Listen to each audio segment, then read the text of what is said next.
오늘 우리에게 주신 하나님의 말씀은 로마서 11장 28절부터 36절 끝절까지 보겠습니다. 로마서 11장 28절부터 36절 끝절까지인데 우리 한 목소리로 같이 봉독합니다. 복음으로 하면 그들이 너희로 말미암아 원수된 자요, 택하심으로 하면 조상들로 말미암아 하나님의 은사와 부르심에는 후회하심이 없느니라. 너희가 전에는 하나님께 순종하지 아니하더니 이스라엘이 순종하지 아니하므로 이제 공유를 입었는지라. 이와 같이 이 사람들이 순종하지 아니하니 이는 너희에게 베푸시는 공율로 이제 그들도 공유를 얻게 하려 하심이라. 하나님이 모든 사람을 순종하지 아니하는 가운데 가두어 두심은 모든 사람에게 공유를 베풀려 하심이로다. 깊도다 하나님의 지혜와 지식의 풍성함이요 그의 판단은 헤아리지 못할 것이며 그의 길은 찾지 못할 것이로다. 누가 주의 마음을 알았느냐? 누가 그의 모사가 되었느냐? 누가 주께 먼저 드려서 갚으심을 받겠느냐? 이는 만물이 주에게서 나오고 주로 말미암고 주에게로 돌아감이라. 그에게 영광이 세세에 있을지어다. 아멘. 사도 바울은 하나님의 백성으로 선택받은 이스라엘 백성들이 자신의 사명을 잃어버리고 사명을 감당하는 데 실패했다라고 이야기합니다. 그러나 반전이 일어나게 되는 것은 그들의 실패가 실패로 끝나는 것이 아니고 하나님의 구원 계획과 목적은 하나님의 다음이 없는 열심과 은혜와 긍휼의 사건들을 통해서 이루어지고 있고 이루어가고 있다라고 이야기를 합니다. 자, 그렇다면 자기 사명에 실패하고 잘못된 지식과 잘못된 열심과 자기의 의를 주장하면서 하나님께서 만들어주신 의를 저버린 이스라엘은 어떻게 될 것인가 하는 문제가 대두되었습니다. 자, 이런 생각을 한번 해보면 좋을 것 같아요. 모르고 지은 죄들이 있을 수 있습니다. 또 알고 지은 죄들이 있을 수 있습니다. 그러면 어떤 게 더 악한 죄일까요? 여러분의 자녀가 모르고 잘못했을 때와 알고 잘못했을 때의 매의 숫자를 서로 비교한다 그러면 어느 쪽이 더 매가 더 많이 때리게 될까요? 알고, 그렇죠. 이방인들은 하나님도 알지 못하고 하나님께 받은 율법도 없고 하나님께서 특별히 찾아오셔서 내가 너를 복의 근원이 되겠다라고 말씀하시며 내가 너를 통하여 한 민족을 이루겠다라고 약속하신 그런 약속도 없고 믿음의 조상이라고 내세울 만한 사람도 없습니다. 반면에 이스라엘은 하나님께서 특별히 찾아오셔서 아브라함을 부르시고 그를 세워주셨습니다. 그를 통해 이스라엘 나라가 시작되게 하셨고 하나님의 언약 백성으로 그들을 삼아주셔서 그 또 언약의 표시로 할례를 그 몸에 행하게까지 하심으로써 나는 하나님의 백성이다라고 하는 것을 늘 생각하며 살게 하셨습니다. 그리고 하나님이 누구신지 그분의 성품이 어떠한지 어떻게 섬겨야 하는지 이 모든 내용을 담아서 율법을 그들에게 주셨습니다. 그리고 때마다 일마다 하나님은 수많은 선지자들을 보내주셔서 그들을 교훈하기도 하시고 책망하기도 하시고 가르치기도 하셨습니다. 심지어 율법에 예언된 대로 하나님의 아들이신 예수 그리스도가 유대인으로 유대인의 땅에 오시도록 하는 일까지 하셨습니다. 그렇다면 이방인이 하나님께 범한 죄와 이스라엘이 하나님께 범한 죄 중에 누가 더 죄가 큰 것일까요? 자, 또 이런 질문도 할 수 있겠죠.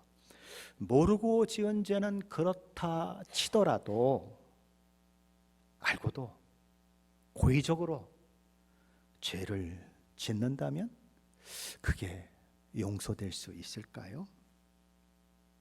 심지어 하나님의 아들이신 예수 그리스도를 십자가에 못 박아 죽게 만든 이스라엘이 용서받을 수 있을까요? 사도 바울이 참 감람나무 비유에서 이야기했던 것처럼 이스라엘 백성들은 참 감람나무 가지에서 꺾여서 버려졌어요. 그리고 그 꺾여진 자리에 돌 감람나무였던 이방인들이 접붙임이 되었습니다. 그러면 이스라엘 백성들이 다시 그 참 감람나무에 접붙여지는 것이 가능할까요? 왠지 불가능할 것 같고, 하나님께서 이스라엘 백성들 완전히 버리신 것 같은 그런 생각들이 드는 것입니다. 그래서 기독교 역사 내내 이스라엘 백성들은 하나님이 버리신 종족이다, 하나님이 저주한 백성이다라는 오해가 있었습니다. 그리고 그 오해 때문에 기독교인들이 유대인들을 증오하고 핍박하고, 유대인들이 그렇게 죽어 나가는데도 불구하고 침묵했던 시간들이 있는 것입니다. 하지만 사도 바울은 그것은 오해이며 이스라엘을 향한 하나님의 마음, 하나님의 섭리와 계획은 지속되고 있다라고 이야기합니다. 하나님도 모르고 자기 멋대로 살면서 다른 신을 섬기면서 하나님의 진노를 받아 마땅한 그런 삶을 살았던 이방인들이 하나님의 긍휼을 잊고 구원받는 일이 일어났다면 그것과 동일하게 하나님을 배반하고 하나님을 거절한 이스라엘 백성 가운데에도 하나님의 긍휼로 말미암아 구원받는 일들이 일어날 것이다라고 선언하는 것입니다. 그것이 로마서 11장 31절에서 말씀하는 말씀이죠. 11장 31절에 보면 이렇게 말씀합니다. 이와 같이 이 사람들이 순종하지 아니하니 이는 너희에게 베푸시는 긍휼로 이제 그들도 긍휼을 얻게 하려 하심이라. 무슨 말입니까? 과거에 하나님께 순종하지 않았던 이방인들에게 은혜를 베푸시고 긍휼히 여기심을 통해 그들을 구원하신 것과 마찬가지로 지금 우리 주 예수 그리스도를 거부하는 이스라엘 역시 하나님의 은혜와 긍휼히 여기심을 통해서 구원받게 되는 일이 있을 것이다. 하나님의 긍휼로 이방인이 구원에 참여한 것처럼 정확히 같은 방법으로 이스라엘 역시 구원에 참여하게 될 것이다 라고 이야기하는 것이죠. 오늘 본문을 통해 사도 바울이 하고자 하는 이야기는 바로 그런 것입니다. 자, 우리 먼저 28절 말씀인데 한번 같이 읽어보십니다. 28절입니다. 복음으로 하면 그들이 너희로 말미암아 원수된 자요 택하심으로 하면 조상들로 말미암아 사랑을 입은 자라. 사도 바울은 이렇게 얘기합니다. 복음으로 하면 이러이러한 사실이 저희에게 해당되지만 택하심으로 하면 이러이러한 사실이 저희에게 또한 해당됩니다. 그래서 첫 번째가 뭡니까? 복음을 따라 판단하면 이스라엘 사람들은 여러분이 잘 되라고, 여러분이 누굽니까? 이방인지 잘 되라고 하나님의 원수가 된 자요라고 그는 먼저 얘기합니다.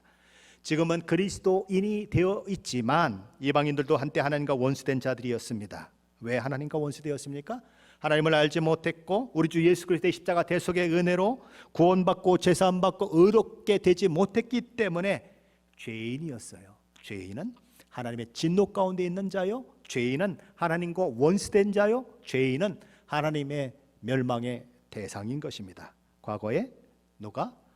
이방인들이 그랬다는 거예요. 그런데 그런 그들이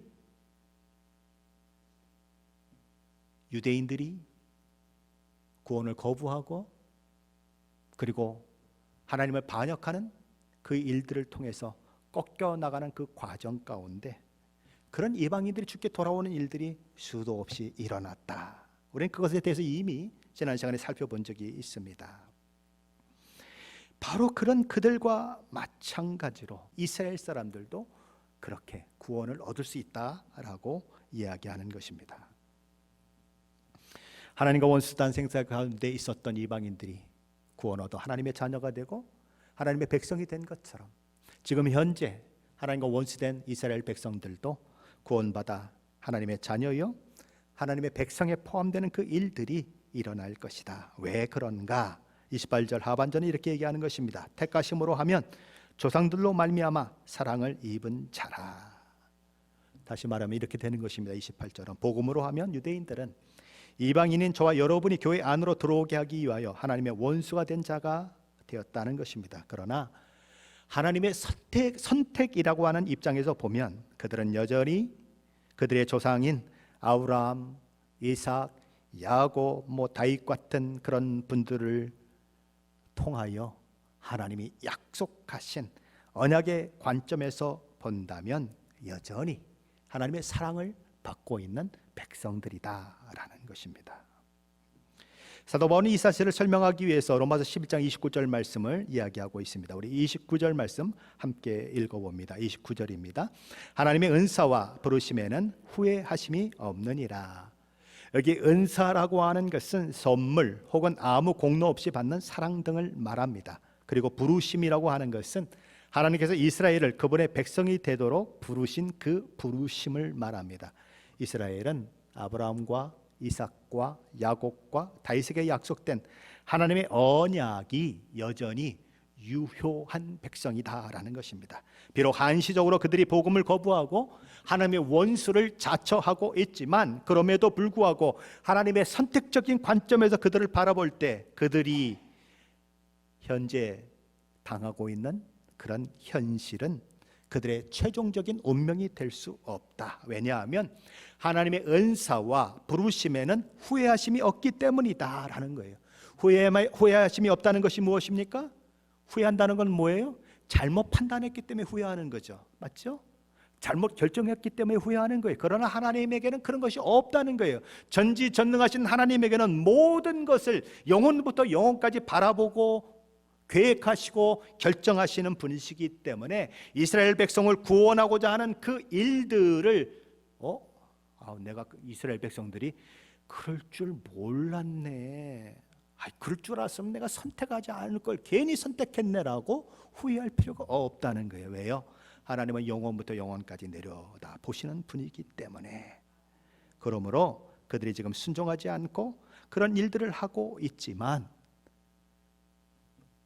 마치 버려진 것 같은 그런 상황을 맞고 있지만 그럼에도 불구하고 하나님의 선택적 관점에서 보면 여전히 하나님이 사랑하는 백성이요, 하나님이 그들에게 약속한 모든 약속들을 이루어 가시고 때가 되면 하나님의 그 약속이 완전히 이루어지는 그 일들을 보게 될 것이다 라고 얘기하는 것입니다. 자, 그럼 그런 일들이 어떻게 가능한가? 30절로 31절 말씀입니다. 한번 같이 보시죠. 30절로 31절입니다. 너희가 전에는 하나님께 순종하지 아니하더니 이스라엘이 순종하지 아니하므로 이제 궁유를 입었는지라. 이와 같이 이 사람들이 순종하지 아니하니 이는 너희에게 베푸시는 궁율로 이제 그들도 궁유를 얻게 하려 하심이라. 우리는 여기서 사도 바울이 이방인들에 대한 말하면서 너희가 전에는 하나님께 순종하지 아니하더니라고 말하고 있다고 하는 것을 주목할 필요가 있습니다. 믿지 아니하더니라고 이야기하지 않고 순종하지 아니하더니라고 이야기하고 있다는 사실을 주목해야 한다는 것입니다. 사실 믿음으로 우리는 구원을 받고 믿음으로 우리는 죄사함 받고 믿음으로 우리는 의롭게 되고 믿음으로 우리는 하나님의 자녀가 돼요. 그러므로 사도 바울은 사실 믿음을 강조해야 할 것 같은데 순종을 강조하고 있다는 것입니다. 사도 바울은 왜 그렇게 하고 있을까요? 믿음이라고 하는 것은 단지 지적으로 내가 믿습니다라고 동의하는 수준을 넘어서서 순종하는 행동이 따라 나온다는 사실을 우리에게 가르치기 위함인 것입니다. 참 믿음이 무엇이냐? 나 예수 믿어요 라고 이야기했는데 그럼 그 믿음이 진짜 믿음인지 아닌지를 어떻게 알 수 있느냐? 순종이 따라 나오느냐 않느냐 하는 것으로 알 수 있다는 것입니다. 이론적으로 머리의 생각으로 나 예수님 믿는다고 생각할 수는 있을지 모르지만 그게 참 믿음인지 아닌지는 어디서 나오는가? 순종으로 따라 나오느냐 하는 것으로 알 수 있다는 거예요. 그래서 믿음과 순종은 동전의 양면과 같은 것입니다. 믿음 없는 순종이 없고 순종 없는 믿음이 없는 것입니다. 함께 가는 거예요. 그래서 또 야고보도 행함과 믿음이라고 하는 것을 늘 강조했던 거예요. 그래서 행함이 없는 믿음은 뭐라고요? 죽은 것이니라 라고 얘기하는 거예요. 참 믿음이 아니라는 거예요. 내가 정말 믿으면 삶이 따라 나오고 순종이 따라 나온다는, 그게 뭐 100% 순종한다, 100% 삶이 뭐 바뀐다 그런 의미가 아니라 적어도 그런 위시, 그런 소원, 그런 소망이 생겨져서 그 길로 간다는 거예요. 가면서 때로는 넘어지기도 하고 때로는 실수하기도 하지만 끊임없이 그 길을 간다는 거예요. 이게 구원받은 자의 모습인 것입니다. 로마서 1장 5절에서 사도 바울은 믿음과 순종에 대해서 이미 언급한 바 있어요. 제가 현대 성경으로 한번 읽어보겠습니다. 세상에서 가장 천한 죄인인 우리는 그리스도를 통해 하나님의 은혜를 넘치도록 받았습니다. 그리고 이제 그분은 하나님께서 온 인류를 위해 하신 그 위대한 일을 세상 사람들에게 알리라고 나를 보내셨습니다. 모든 사람이 그리스도를 믿고 하나님께 순종하게 하시기 위한 것입니다. 인류 구원을 위한 메시지, 구원의 기쁜 소식을 사람들에게 전하는 메신저로 세워진 사도 바울을 하나님이 세우신 그 목적이 어디 있는가? 사도 바울은 이렇게 얘기합니다. 모든 사람이 그리스도를 믿고 하나님께 순종하게 하시기 위한 것이다. 믿음과 순종이 함께 있는 것입니다. 그리스도를 믿어 하나님께 순종하는 사람이 되게 하는 것이 복음의 목적이요, 저와 여러분을 구원하신 목적이다라는 것입니다. 우리는 순종 그러면 무슨 생각이 들죠? 왠지 속박받는 것 같고 내 선택권을 빼앗긴 것 같고 내 자유가 없어지는 것 같고 강제되는 것 같은 느낌을 받곤 하지만 사실은 그렇지 않습니다. 왜냐하면 순종은 명예를 선택하는 것이고 영광을 선택하는 것이고 더러움을 버리는 것이기 때문에 그래요. 순종은 하나님께 항복한 자가 자발적으로 자유롭게 선택하는 결과인 것입니다. 자, 그렇다면 자유롭게 선택할다 했을 때에 그렇다면 이 자유가 무엇이냐 하는 거예요. 자유가 뭘까요? 자유라고 하는 것은 누구에게 강제되지 않고 내 의지와 결정으로 무엇인가를 선택할 수 있는 자유인 것입니다. 아이들에게 장난감을 보여주면서 이것을 가질래? 아니면 저것을 가질래? 라고 이야기하면 아이는 둘 중에 하나를 자유롭게 선택할 수 있습니다. 어떤 사람하고 길을 가다가 우리 왼쪽 길로 갈까? 오른쪽 길로 갈까? 그렇게 물어봤을 때에 나에게 선택권을 주었다면 나는 나 저쪽 길로 가고 싶어. 난 이 길을 왠지 마음에 들지 않아. 난 저 길을 가고 싶어. 그렇게 얘기할 수 있는 것입니다. 그게 자유예요. 자, 그런데 이 자유가 아무것도 없는데도 우리가 자유를 행사할 수 있고 자유로운 선택을 할 수 있는가? 그렇지 않다는 것입니다. 이미 준비된 것 중에 하나를 선택할 뿐이라는 거예요. 없는 것을 자유롭게 선택할 수는 없는 것입니다. 무슨 말이냐 하면 인간이 누리는 자유는 있는 것 중에 하나를 선택할 수 있는 자유이지 없는 것을 만드는 자유나 새로운 것을 창조하는 마치 전지전능하신 하나님이 하시는 것 같은 그런 자유가 아니라는 것입니다. 우리는 분명히 자유를 가지고 있지만 그 자유는 선택의 자유, 그거예요. 그런데 그 선택의 자유를 얻게 하기 위해서 하나님께서 만들어 놓으신 것들이 있다는 거죠. 이것을 선택할래? 아니면 저것을 선택할래? 하나님께서 주시는 복음을 받아들이고 구원에 이를래? 아니면 거부하고 멸망하는 길을 택할래? 하나님께서 인간에게 하신 하나님의 말씀에 순종할래? 아니면 불순종할래? 이렇게 하나님께서 정해놓으신 것이 있는 것입니다. 그 정해놓으신 것 중에서 선택할 수 있는 자유가 우리에게 주어졌다는 거죠. 로마서 6장에서도 사도 바울은 순종의 문제에 대해서 다루면서 로마서 6장 19절로 22절에서 이렇게 말씀합니다. 너희 육신이 연약함으로 내가 사람의 예대로 말하노니 전에 너희가 너희 지체를 부정과 불법에 들여 불법에 이른 것 같이 이제는 너희 지체를 의에게 종으로 들여 거룩함에 이르라. 너희가 죄의 종이 되었을 때에는 의에 대하여 자유하였느니라. 너희가 그때 무슨 열매를 얻었느냐? 이제는 너희가 그 일을 부끄러워하나니 이는 그 마지막이 사망임이니라. 그러나 이제는 너희가 죄에서 해방되고 하나님께 종이 되어 거룩함에 이르는 열매를 얻었으니 이 마지막은 영생이라. 어디에 자신을 내어줄 것인가? 여기 두 가지 선택이 있다는 것입니다. 자신을 의에 내주는 방법도 있고 자신을 죄에 내주는 방법도 있다. 구원받은 사람은 그 두 가지 중에 하나를 선택할 수 있는 자유가 있다. 그런데 구원받기 전에 있는 사람은 다르다는 거예요. 뭐가 달라요? 그들은 이미 죄의 노예이기 때문에, 죄에 묶여있는 사람이기 때문에 죄밖에는 행할 것이 없다. 의를 행할 수 있는 능력이 전혀 없다. 의에 대하여는 자유하였다. 의에 대하여는 상관이 없는 자다. 의를 선택할 능력이 없는 자다라고 얘기하는 것입니다.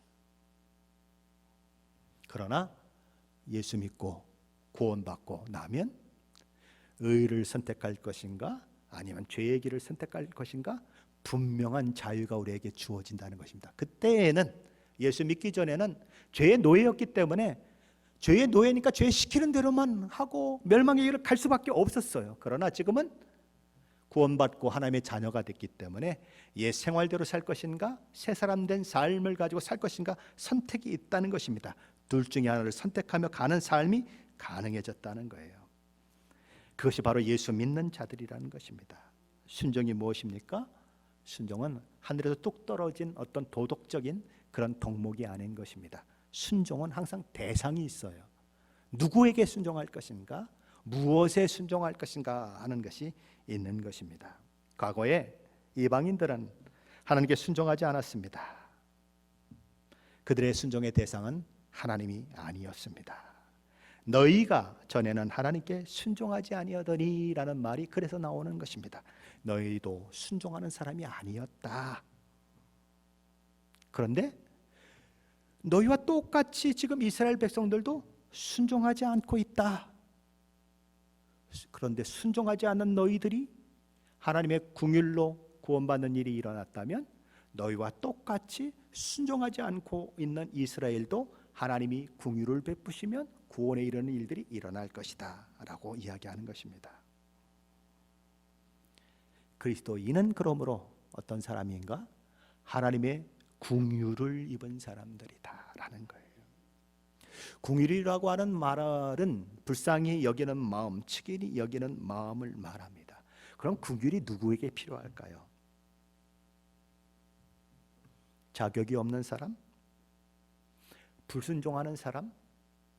자신이 죄인이라고 생각하는 사람에게는 긍휼이 필요해요. 남의 도움이 없이 살 수밖에 없는 사람, 길거리에서 구걸하는 사람에게는 긍휼이 필요해요.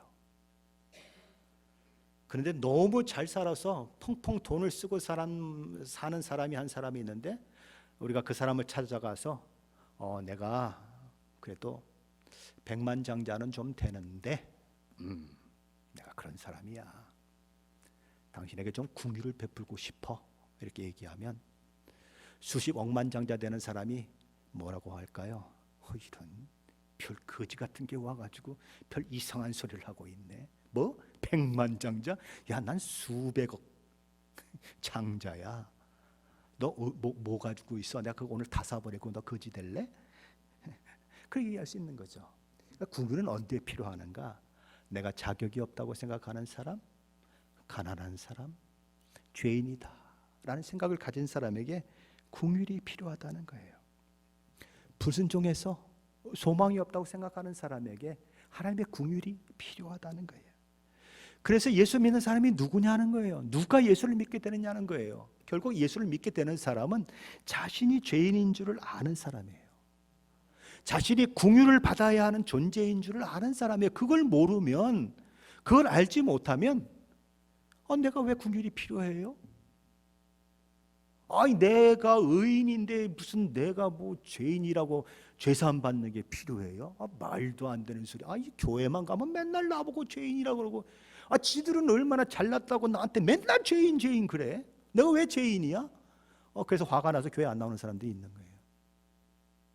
그런 사람에게는 긍휼이 들어갈 틈이 없는 거예요. 자, 그런데 자신이 정말 하나님의 용서가 필요하고, 자신이 정말 하나님의 긍휼이 필요하고, 나같이 하나님 앞에 불순종한 자가 없고, 나같이 하나님 앞에 죄를 지은 사람이 없다고 생각하는 사람은 하나님의 은혜가 너무 필요한 것을 느끼는 거죠. 하나님의 긍휼이 정말 있어야 된다고 느끼는 거예요. 그래서 그 하나님이 긍휼을 베풀어 주셔서 내가 구원받고 죄사함 받고 나 같은 것이 하나님의 자녀가 됐다는 그 은혜를 경험하게 되면 이 마음 가운데 감사가 있고 감격이 있고 기쁨이 있는 거죠. 왜 어떤 사람은 이 귀한 주일에 여기 와서 예배를 드리는 사람이 있는 반면에 어떤 사람은 지금 산과 들로 술집으로 왔다 갔다 하는 사람이 있어요. 어떤 사람은 교회 안에서 월급도 주지 않는데 열심히 봉사하고 애쓰고 그래요. 그렇게 봉사하다가 조금 잘못해 놓으면 어떤 사람이 가가지고 뭐 음식하면 음식 탓하는 사람도 있고, 뭐 조금 저기 하면은 왜 뭐 이렇게 해놨냐고 얘기하는 사람도 있고, 괜히 욕만 먹어. 그죠? 생기는 건 하나도 없는데 열심히 섬겼는데 욕만 먹어. 왜 그런데도 그 마음 가운데 기쁨이 있고 감격이 있을까요? 이유는 하나밖에 없어요. 하나님께서 우리 주 예수 그리스도 안에서 나에게 베풀어 주신 그 은혜가 너무 커서 그렇게 하지 않고는, 이렇게라도 하나님의 은혜를 갚지 않고는 견딜 수 없는 마음이 있어서, 그래서 하나님도 섬기고 교회도 섬기고 그러는 거예요. 힘들지 않은 사람이 어디 있어요? 누가 내 돈 내고 섬기고 싶은 사람이 누가 있어요? 아무도 없어요. 그러나 그럼에도 불구하고 섬김이 일어나는 것은 하나님의 긍휼하심을 입은 그 은혜, 그 감격이 있기 때문이에요. 그리스도인이 된 이방인들도 지금 현재 유대인들과 똑같이 과거엔 하나님의 은혜, 하나님의 긍휼을 모르는 자들이었어요. 그래서 하나님을 섬기지도 않고 다른 신들을 섬겼던 자들이었어요. 그런데 그들이 은혜를 받고 하나님 앞에 돌아오는 일들이 많아짐으로 인해서 교회에는 유대인들은 요만큼 있는데 이방인들은 엄청나게 많이 들어와 있는 그런 일들이 일어나는 것입니다. 유대인들은 여전히 복종하지 않고 있어요. 여전히 복음을 거부하고 있어요. 그러면 그게 끝인가? 사도 바울은 끝이 아니라고 이야기하는 것입니다. 하나님께서 그들의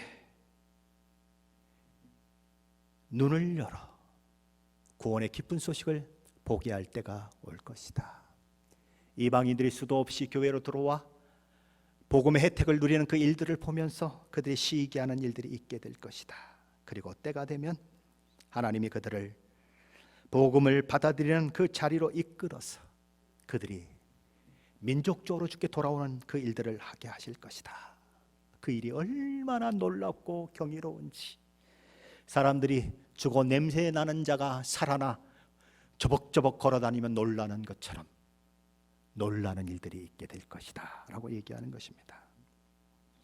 사도 바울은 이제 32절 말씀을 통해서 신비하고 놀라운 하나님의 일하심을 이야기합니다.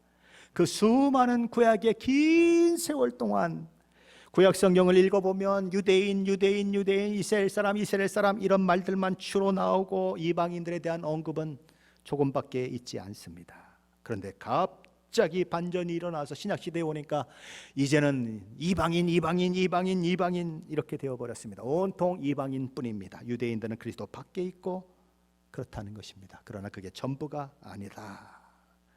하나님께서 또 하나의 반전을 이루어내실 것이다 라는 것이죠. 로마서 11장 32절인데 한번 같이 읽어봅니다. 하나님이 모든 사람을 순종치 아니하는데 가운데 가두어 두심은 모든 사람에게 공의를 베풀려 하심이로다.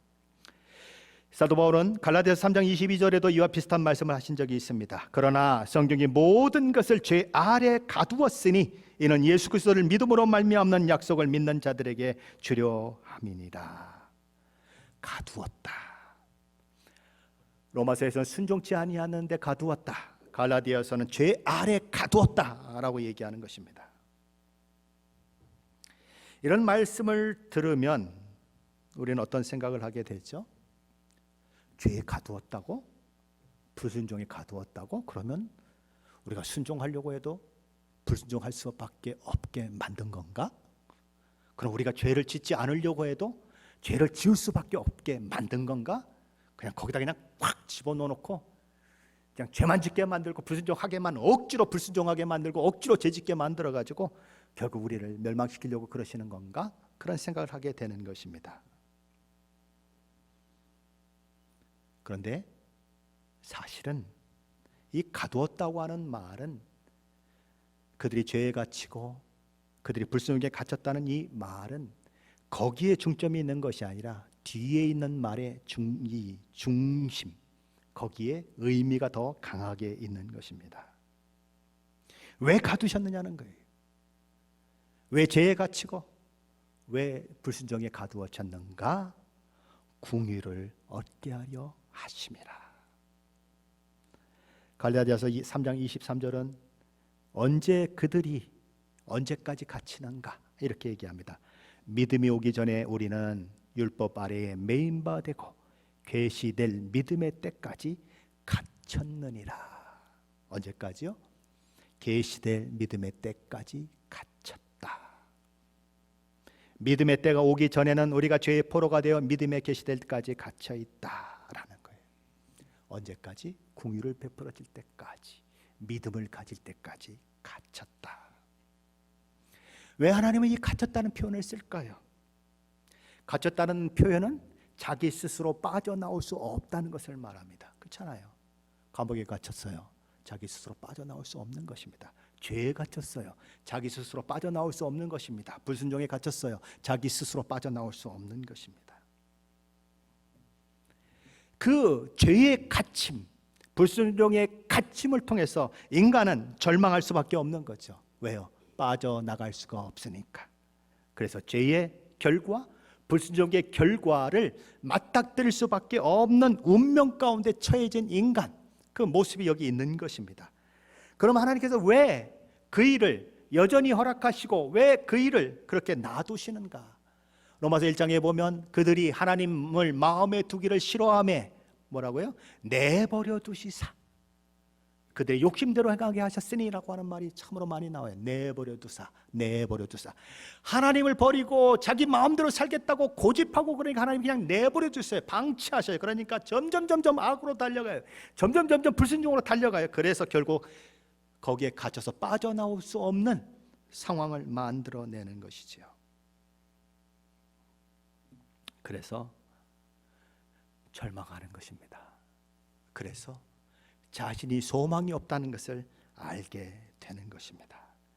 결국 나는 하나님 앞에 정죄될 수밖에 없는 존재구나, 하나님의 심판을 받을 수밖에 없는 존재구나 라고 하는 그 현실을, 그 절망을, 그 어두움을 경험하게 하시는 것입니다.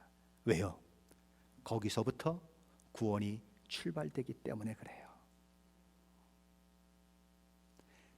자신이 죄인인 줄 알지 못하면 예수님의 십자가에 죽은 게 나하고 무슨 상관이 있어요?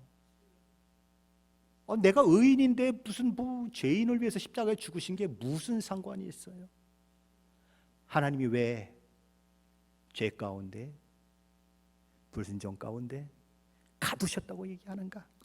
거기서 절망해 보라는 거예요. 거기서 하나님의 은혜가 아니면 내가 이 갇힘으로부터 벗어날 수 없다는 그 생각을 갖게 되라는 거예요. 누구처럼요? 사도 바울처럼. 로마서 7장 22절로 24절에서 그는 이렇게 고백하죠. 내 속사람으로는 하나님의 법을 즐거워하되 내 지체 속에서 한 다른 법이 내 마음의 법과 싸워 내 지체 속에 있는 죄의 법으로 나를 사로잡는 것을 보는도다. 오라, 나는 곤고한 사람이로다. 이 사망의 몸에서 누가 나를 건져내랴.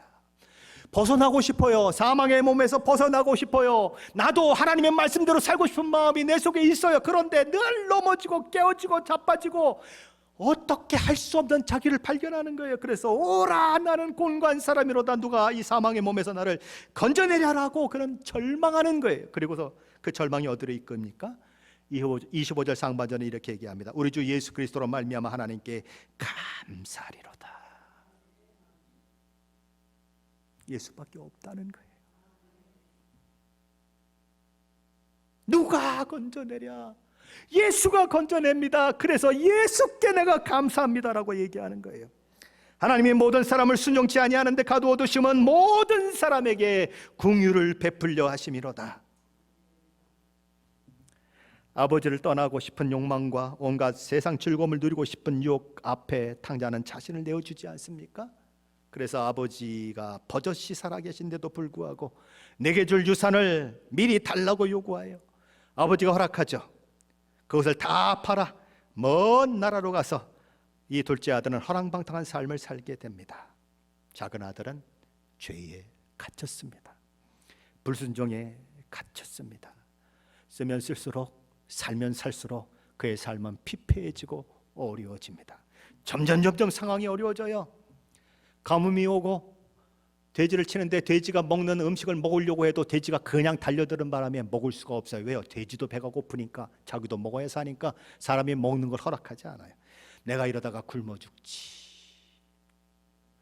그리고는 아버지와 하고 있었던 시절을 생각하는 것입니다. 그때에 내 입은 이만하게 나오고 아버지한테 불만이 그냥 막 해가지고, 아이고 저놈은 아버지만 없으면 내가 평생 편하게 살 텐데, 그런 생각을 가졌는데 여기 와가지고 이렇게 곤란한 생활을 만나고 보니까 그때가 행복했네, 그때가 복이 넘치는 시절이었네 라는 생각을 하게 되는 거예요. 그래서 안 되겠다, 아버지한테 돌아가자. 아버지한테 돌아가면 뭐 아들은 뭐 될 수 없을지 모르지만 그래도 아버지 품꾼들도 밤에 잠 잘 자고 먹을 것 잘 먹고 잘 지내고 있지 않냐. 그래, 가서 품꾼이라도 좀 내가 되게 해달라고 가서 빌자. 그러고 가는 거예요. 그러고는 아버지 앞에 가서 말합니다. 아버지여, 내가 하늘과 아버지께 죄를 지었사오니 저를 품꾼 중에 하나로 삼아 주십시오. 불순종에 갇혀있던, 죄에 갇혀있던 탕자가 그 불순종에 갇혀있는 것 때문에, 죄에 갇혀있었던 것 때문에 양약을 먹은 효과가 일어나고 있는 것입니다.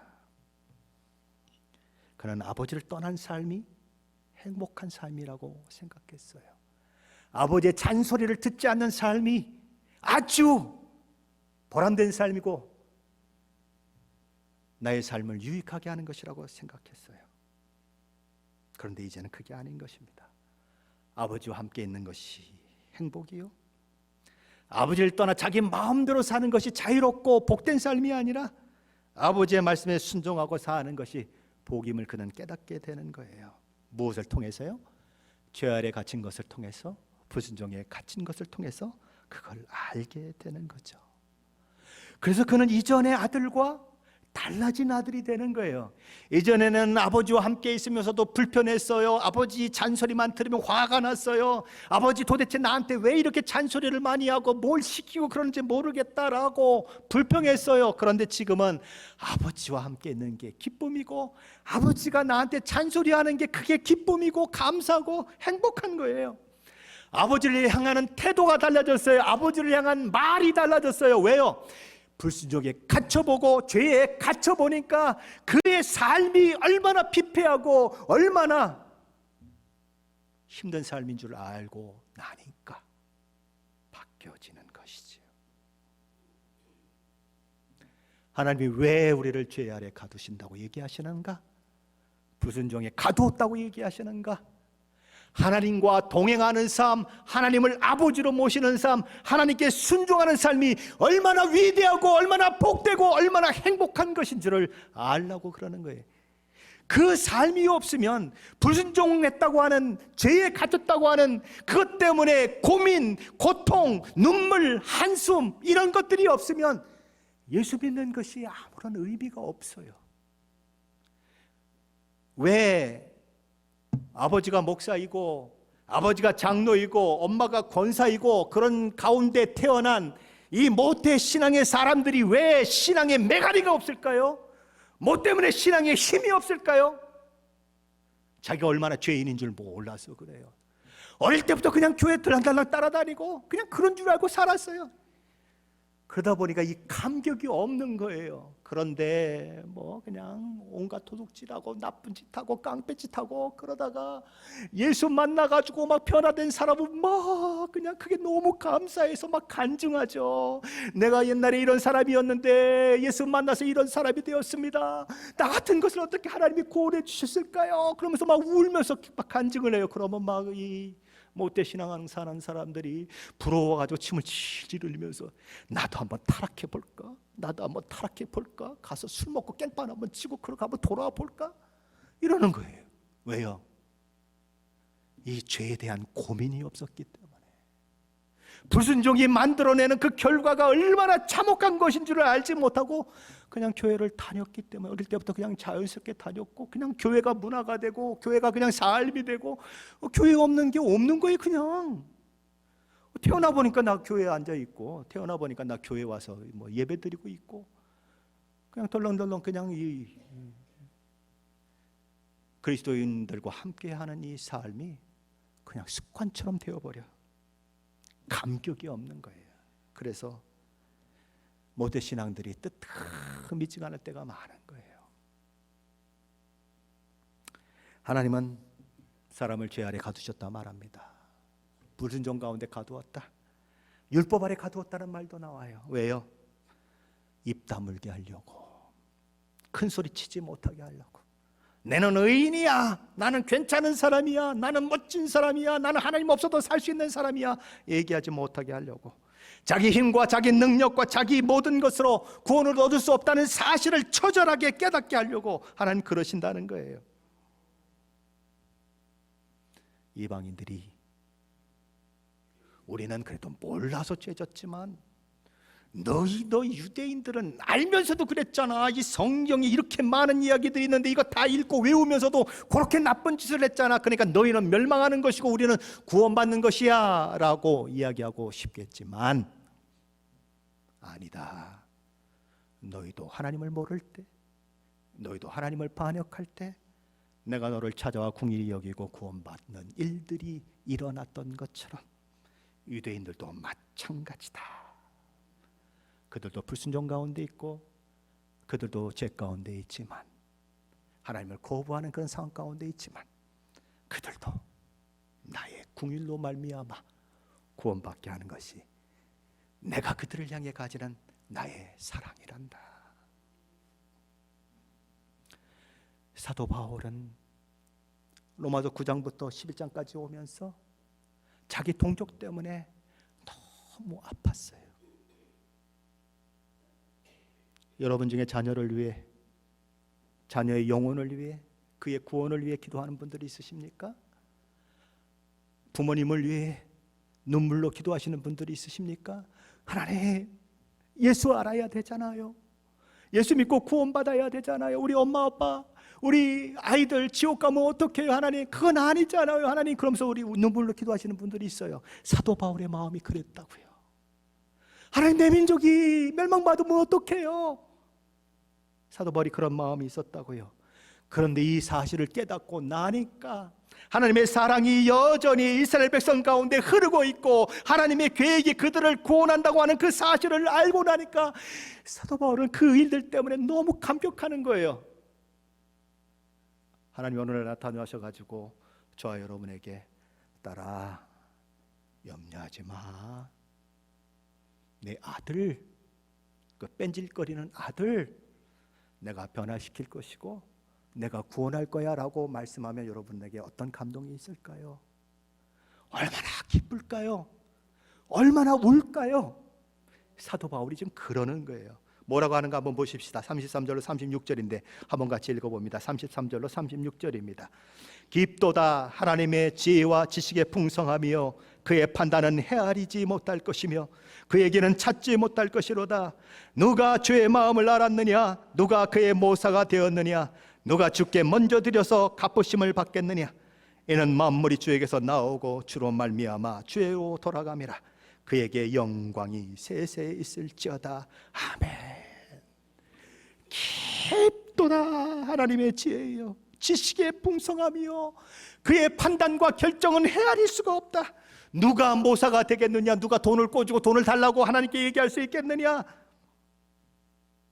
아무도 그럴 수 없다. 하나님의 일하심이 너무나 신비스럽고 너무나 기이하다. 사도 바울은 감격과 기쁨으로 그런 외침을 하고 있는 것입니다. 그런데 이런 사도 바울의 외침은 우리가 이미 살펴봤지만 욥기에서 욥이 하나님 앞에 했던 고백이기도 해요. 욥은 어떤 사람입니까? 하루아침에 모든 재산을 다 잃어버렸습니다. 하루아침에 10자녀가 한꺼번에 죽어버렸습니다. 하루아침에 자신의 몸에도 병이 걸려서 죽는 것이 나은 삶을 살아야 했습니다. 한꺼번에 10년, 20년 사이에 일어난 일이 아니고 한꺼번에. 그러니 그는 절규하는 거예요. 도대체 하나님 이해가 안 돼요.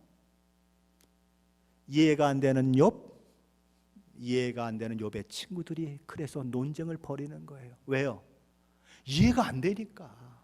저와 여러분이 어떤 고난을 당할 때, 저와 여러분이 어떤 아픔 가운데 있을 때, 갑자기 집안에 어떤 우환이 생기고 집안에 어떤 일들이 생길 때 이해가 안 될 때가 있잖아요. 하나님 살아계시다고 하는데, 하나님은 치료하시는 분이라는데 하나님 왜 이런 일들이 우리 집안에 일어나죠? 이해가 안 돼요. 그래서 목사님을 찾아가도 답답하고, 아는 믿음의 사람을 찾아가도 답답하고, 말씀을 읽어도 답답하고. 왜요? 내 상황이 너무 크니까 다 답답한 거예요. 욥도 그런 거죠. 너무 답답한 거예요. 하나님 이해가 안 돼요. 왜 이런 일이 내게 일어나요? 그런데 그런 욥이 하나님을 만났어요. 욥기 42장 1절로 6절에서 욥은 이렇게 얘기합니다. 욥이 여호와께 대답하여 이르되 주께서는 못하실 일이 없사오며 무슨 계획이든지 못 이루실 것이 없는 줄 아오니 무지한 말로 이치를 가리는 자가 누구니까? 나는 깨닫지도 못한 일을 말하였고 스스로 알 수도 없고 헤아리기도 어려운 일을 말하였나이다. 내가 말하겠사오니 주는 들으시고 내가 주께 묻겠사오니 주여 내게 알게 하옵소서. 내가 주께 대하여 귀로 듣기만 하였사오나 이제는 눈으로 주를 배움나이다. 그러므로 내가 스스로 거두어드리고 티끌과 재 가운데서 회개하나이다. 욥은 이렇게 얘기합니다. 하나님, 내가 듣기만 했었습니다. 듣는 건 뭐예요? 남의 이야기예요. 예수 믿는 것도 남의 이야기, 하나님에 대한 것도 남의 이야기, 설교를 들어도 남의 이야기. 가슴으로 오질 않는 거예요. 근데 자기 가정이 풍비박산이 나서 완전히 망가져서 자기 문제가 되니까 어떻게 된다고요? 눈으로 보나이다. 내 문제, 내 아픔이, 내 고통이고 내 눈물이. 그래서 하나님 앞에 한탄하고, 그래서 하나님 앞에 원망하고, 하나님 나오세요. 나하고 좀 변론하십시다. 나하고 한번 재판 좀 해보십시다. 누가 옳은지 한번 해보십시다.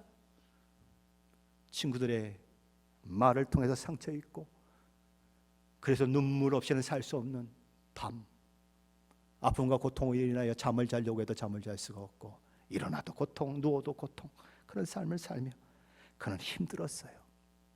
하나님이 원망스러웠어요. 하나님을 만났는데, 하나님을 눈으로 보았는데, 그는 이제 갑자기 마음이 달라져서 하나님 앞에 고백하는 거예요. 하나님, 내가 하나님이 얼마나 위대하신 분인 줄 모르고, 얼마나 놀라우신 분인 줄 모르고 제가 마구마구 말을 짓거렸습니다. 제가 회개합니다. 욥이 마침내 크고 위대하신 하나님을 만나 항복하는 것이지요. 그것이 우리의 인생이에요.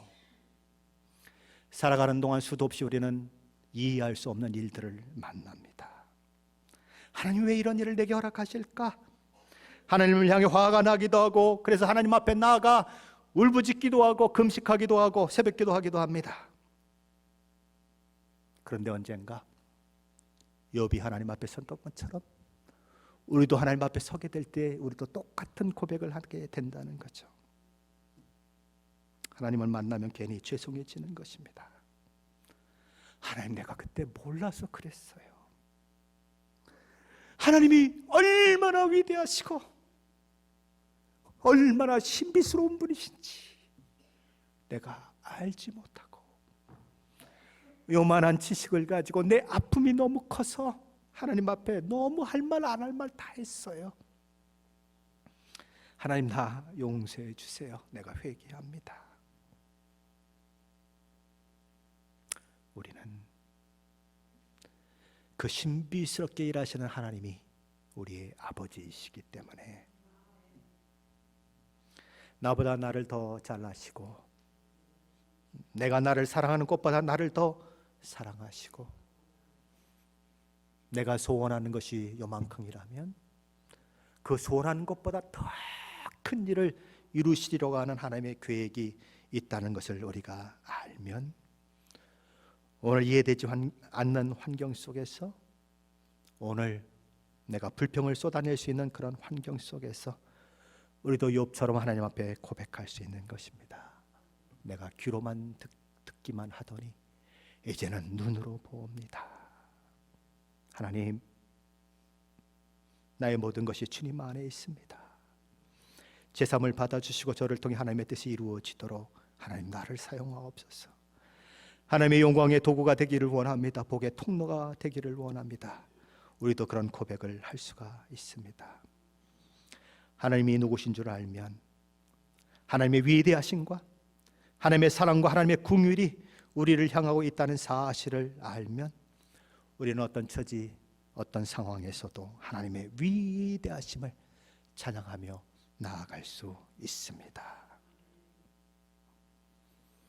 나보다 크신 하나님, 내가 생각한 것보다 더 멋지게, 더 아름답게 일을 마무리 지으실 하나님, 영원부터 영원까지를 바라보시며 저와 여러분의 영적 유익을 위해서 일하시는 하나님, 그 하나님에 대한 고백이 있으면 오늘 우리는 우리의 막막한 현실을 넘어설 수 있습니다. 물론 우리가 연약하기 때문에 욥처럼 불평하고 욥처럼 아파하고 욥처럼 눈물을 흘릴 수 있지만 그러나 그 속에서 하나님의 신실하심을 붙잡고 씨름하는 사람, 하나님, 우리 가정이 살아야 되지 않을까요? 언제까지 우리 가정이 이렇게 시끄럽고 그래야 해요? 언제까지 우리가 이렇게 믿음의 그 서로 일치된 신앙을 가지고 믿음의 길을 가지 않는 그런 일들이 있어야 해요? 하나님 앞에 따져 묻고 기도하는 그런 시간이 있을 수 있어요. 그 고민과 그 한숨과 그 눈물을 다 엮어서 계시록에 보니까 눈물을 병에 담아둔다는 말도 있더라고요. 하나님이 병에 담아놓으시고 기억하신다. 요거는 아무개 권사의 눈물, 요거는 아무개 집사의 눈물, 요거는 아무개 성도의 눈물. 하나님은 기억하신다. 그 하나님 앞에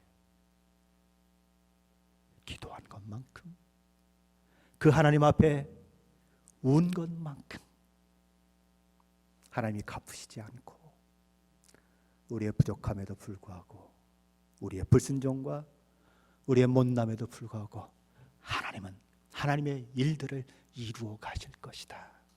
그것이 우리 가정을 향한 하나님의 계획이다. 그러니 오늘 현실 속에서 실망하지 않고 좌절하지 않고 하나님, 나는 하나님을 붙들겠습니다. 하나님의 일하심을 믿습니다. 내 가정에 나를 힘들게 하고 어렵게 하는 수많은 일들이 있고 수많은 나의 가족의 식구들이 있지만 하나님, 이 사람의, 이 아이의 이름을, 이 사람의 이름을, 우리 아빠를, 우리 엄마를 하나님 앞에 올려드리며 하나님, 나는 하나님이 일하실 줄 믿습니다. 아들을 십자가에 못 박은 이스라엘 민족까지도 구원하시는 하나님이시라면 내 아들도 내 딸도 내 부모님도 변화될 줄 믿습니다라고 무릎 꿇고 기도하는 자에게 하나님은 놀라운 은혜를 베푸시고 긍휼을 베푸실 것입니다. 그런 은혜와 축복이 저와 여러분 가운데 있으시기를 예수 그리스도 이름으로 간절히 축원합니다.